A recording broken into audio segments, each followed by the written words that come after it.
Never forget Harambe. 2016. Hey guys, um, today's going to be story time, and I am going to talk about DUIs and how to get off of DUIs, get away scot free. Now, I know it's Christmas time, and I always read the jail logs, and I always see young people, old people, all different walks of life getting DUIs. Now, me personally, I have been arrested for 2 DUIs. I have been charged with one, and I have had one serious DUI hit and run, leaving the scene of an accident, drug paraphernalia, resisting arrest charge that was dropped. Now, I'm going to tell you how I did that. So, first things first. Just because that I got a serious charge dropped doesn't mean I'm bragging, doesn't mean that I'm grateful, doesn't mean that I'm not grateful for what happened to me. But let me explain how, if you had something similar like that happen in the state of California, how you may be able to get away with your charges. But I want to tell you first things first, you're not going to be able to drive if you do the way I did it legally. Now, so this is what happened. I was at my father's second wedding. I was the best man at my father's second wedding. And I was withdrawing from methadone in Las Vegas. It was my second run at methadone. I was skinny, good looking, but on methadone and fucking crazy. First thing you do is, first thing I did before I got into this accident was I made a little prayer to Santa Marta. I don't think this has anything to do with it. Maybe it does, maybe it doesn't, but I made a prayer to Santa Marta a few days before I got into my DUI. Asked for protection and whatnot. I needed help. I was a fucking sicko. And I play some blackjack with my father. I was on a blackjack heater. I'm not a professional blackjack player. I do consider myself a professional card player, but I'm not a professional blackjack player. And however, when I was in Vegas, I won like every single day, like 6, 7 days in a row while I was in Las Vegas. And as I was leaving, I decided that I needed to drink a Four Loko before I went on the road. Now, that was a really bad idea because I had already been drinking at the casino, and I figured that if I was going to drink a Four Loko to help me stay awake, and I just left Vegas and I'm feeling kind of crazy, let's drink a Four Loko. So, as I'm drinking the Four Loko in my car, driving on the freeway in Nevada, going towards Southern California, I decide to drive as fast as I can from the outskirts of Las Vegas all the way to California. And then I decided that once I got to California, since I respect CHP so much and I know that they're badasses from experience, I'll slow down once I get to California. But because my inhibitions were down and I was drinking the Four Loko, and I'm batting like 600 with going to jail while drinking Four Loko. I've had Four Loko maybe like 4 times, and I've been to jail like 3 times while drunk off Four Loko. It's like drinking mezcal or tequila or something like that for me. And so eventually I get to California, and I decide not to slow down, and I decide to keep on driving, and I'm reaching speeds of 119 miles an hour and 120 miles an hour, and then my governor would shut off, and eventually my tire gave way, or my car just lost control, and I spun out.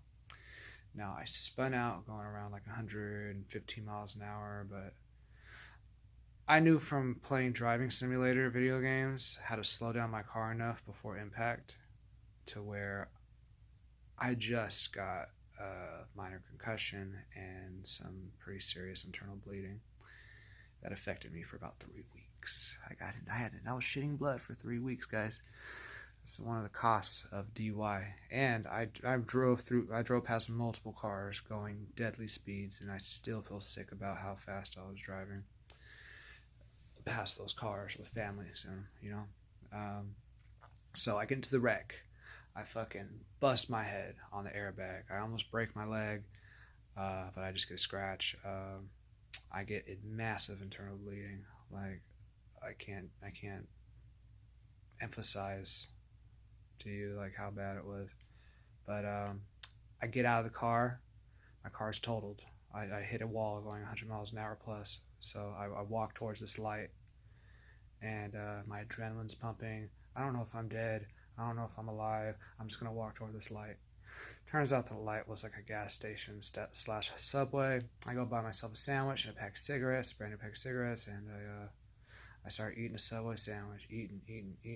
And fucking CHP rolls up, pick me up. I am immediately in a bad mood. I'm in a bad mood because I just got into a car accident. But now the CHP show up. They pick up my sandwich. They throw it in the garbage. They take every single one of my IDs and throw it on the ground in bumfuck California. There's probably some Mexican guy with my name, or Guatemala with my name, my ID. But so they pick my ass up. They don't really give a fuck about my welfare. They're just like, look what you did to that guardrail. Look what you did to that car. They didn't ask me if I was okay. I just walked fucking 200 yards to a fucking Subway after crashing 100 miles an hour. So they knew I was okay. But they picked me up. They took the keys out of my pocket. The keys went bloop, bloop. It was like the car was done. They popped me in the front seat of the car. It was like good cop, bad cop. There was a young black cop. That was the bad cop. There was a okay cop. That was a white old man cop. And they started driving really, really fast. Just as fast as I was driving when I crashed. Like 110 miles an hour, 120. But they were in a Ford Explorer. And I was in handcuffs, and I wasn't even seatbelted. I don't even remember being seatbelted, to be honest with you. And yeah, if we would have crashed, I would have been lucky if I would have flew through the window and survived. But so I decided that I have to go to the bathroom, and I know they're not going to let me go to the bathroom and pull over and go to the bathroom. Like, I'm not that fucked up. So I decided to pee in their car instead of asking them to go to the bathroom. About a minute later, they smell the piss. Probably like 20 seconds later, they smell the piss. And instead of being in a nice heated car, you can't put the heat in the car because I just pissed in the car on purpose. And these fucks put on the cold air and blow the cold air because we can't handle the hot air and my piss at the same time. So eventually, I refuse a breathalyzer. Rule number one. Rule number one. If you are drunk, stall. Stall as much fucking time as you can. I got a resisting arrest because I was stalling. That's why they gave me a resisting arrest. And I stalled and I asked for a blood sample. Not thinking that I've been smoking weed every day of my life for like the last 10 years. So they're going to find weed. But apparently that's not that important in California. But yeah, so I stalled, and these fucks didn't get my blood or my alcohol levels for another 90 minutes. And that really, really helped my case. It really helped that when they took my blood levels, instead of it being like 0.15 or 0.12 like it should have been, it was 0.08 because I waited like 90. I stalled for 90 minutes. So we leave Barstow, California. I tell them like, guys, my best friend's from Barstow up north. I do not want to be in a jail in fucking Barstow. So guess where they send me? They send me to fucking Victorville. They send me to Victorville, fucking county jail. San Bernardino County Jail in Victorville. And I get to a station. The fucking mean cop was forced to clean the piss out of the car while we waited to get my blood drawn. And I don't know if the cop was trying to set me up or if somebody just left his Xanax on the table. But somebody left his Xanax on the table. And when the cop left, I fucking, in my handcuffed self, fucking went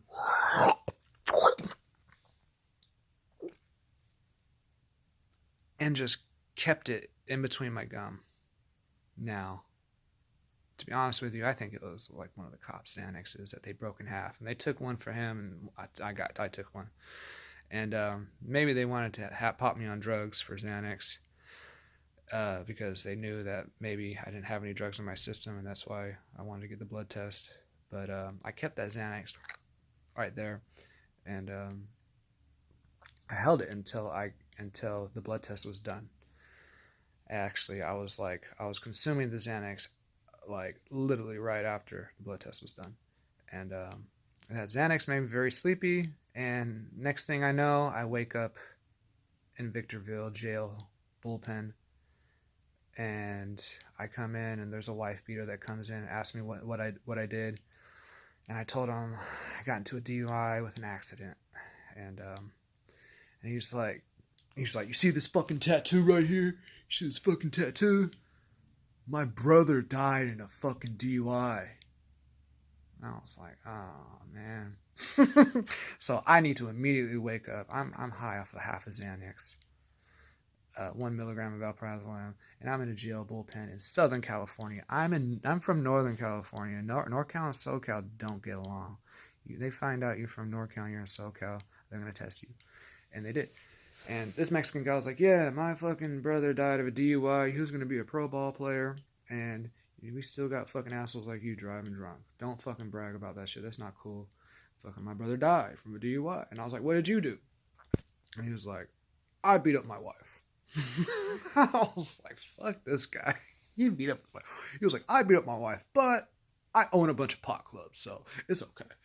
Oh, this is Mexican guy, dude. All the fucking COs in Victorville were like big juiced up white guys. I got along with them pretty well. But they were like a gang, man. They're like, they'll fuck you up. They'll probably like fucking put you in a single cell and then rat pack you. If they probably do that monthly or weekly. But yeah, so eventually it was a very hostile bullpen. It was the most hostile bullpen I've ever been in. There was like a Mexican gang member from LA, and he didn't like me. There was this Nazi that was like fucking terminally drunk. Like he was just like, he probably had like a 0.35, 0.45 blood alcohol level. Like he was still drunk when we got released. There's this humongous black man that was like a drunk and like an ecstasy addict that slept the entire time. And thank God he slept, because that man was a psycho. I met him after we left. It was a mess. Like it was my least favorite bullpen. Like my top 2 least favorite bullpen times. But I got out. My car's totaled. They threw away all my IDs, and I basically find my way home. Now I'm gonna tell you how I beat my case with like all 5, 6 of those charges. And this is what I did. I got a tip from a sheriff and he said, he was like, please don't come back for at least a year. And I took that as like a tip, like against my life. Or I was like, you know what? Yeah, I'll leave California for a year. I became a fugitive on my birthday in 2015. And I didn't show up to court for like 2.5 years. And eventually I got the courage to turn myself back in. And I got really lucky. The day after I turned myself in for a warrant, they let me out. They gave me court dates for down in San Bernardino, Victorville, and each one of those lawyers were talking about this thing called a Cerner motion, and the DNA. The DNA was old. The blood was old, and it's been over a year. And apparently, this sheriff told me that since it's been over a year, basically what the sheriff was trying to say is that since if the case becomes over a year and you don't get arraigned in less than a year, they can drop the case. So that's basically why every single one of my charges got dropped. My first charge got dropped because it was a marijuana case, and marijuana was going to be legal in 2 months. I turned myself in November. Marijuana was going to be legal in January, so that charge got dropped immediately. That was a pretty big charge. I got caught with a decent amount of marijuana, like over a half a pound. And then I got that DUI. I got DUI, resisting arrest, misdemeanor, hit and run, leaving the scene of an accident, failure to appear after I didn't appear. I have paperwork that shows that I was a fugitive for like 2 years, from like 2015 to 2017. But it's because I spent so much time away from California and was getting my life together and shit. The lawyers dropped it. I mean, they'll try to pressure you and try to give you like weak ass like probation and drug addict court and shit like that. But if you keep on denying it and they keep on lowering like what they want to give you, that's a sign that they're weak and they don't want to take your case to trial.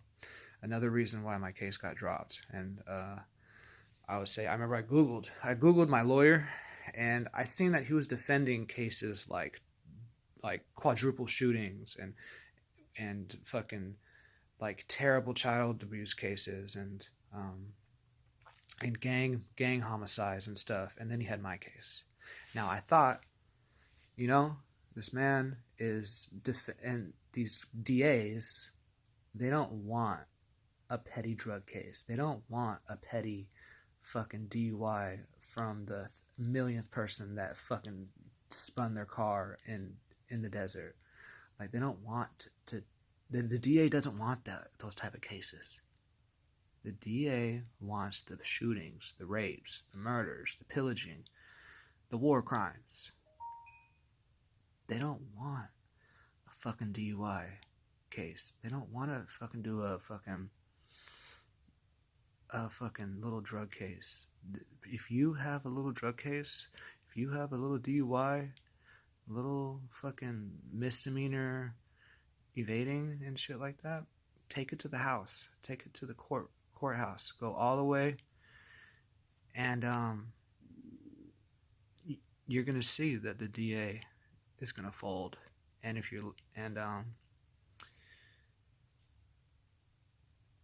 it's usually the case in a busy courtroom, like in California, in those different counties.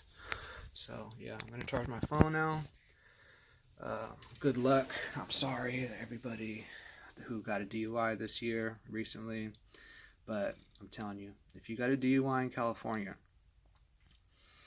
and you have a bad drug problem and you have family out of state, or like on the other side, like at least 3 hours away from you, I would suggest living with them for a year or two. Get your head right, and then come back, turn yourself in, and beat your cases with CERNA violations. Now, again, let me emphasize that just because I beat these cases doesn't mean that